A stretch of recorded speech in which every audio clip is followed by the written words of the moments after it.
Questo è un ritrovo per le famiglie di Verona. Qui siamo in Piazza dei Signori, il Salotto di Verona.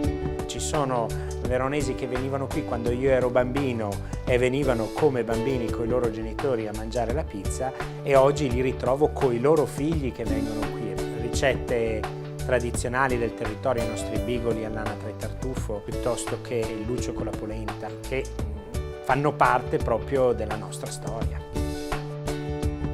Per esempio, per aiutare i nostri cuochi, noi ogni mattina abbiamo una vera casalinga che viene e fa 4 ore di preparazione.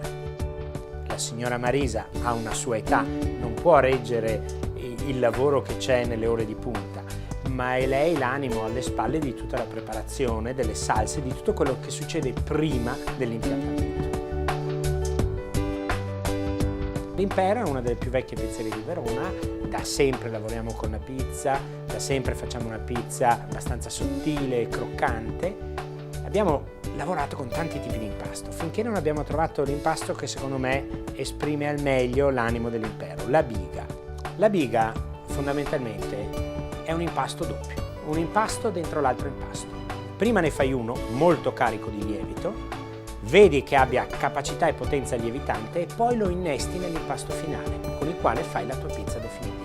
Alla fine ti ritrovi una pizza che ha fatto 48 ore di maturazione, massima digeribilità. L'Impero, secondo me, non poteva che essere quello che è. Siamo nel cuore di Verona, lo spirito di questo luogo, quello che i romani chiamavano il genius loci, è la veronesità. E quindi è la prima trattoria pizzeria. Scelto volutamente la parola trattoria per sottolineare qui vogliamo andare nella tradizione casalinga semplice della cucina del posto. Questo è il luogo dove il mio amore per Verona fiorisce.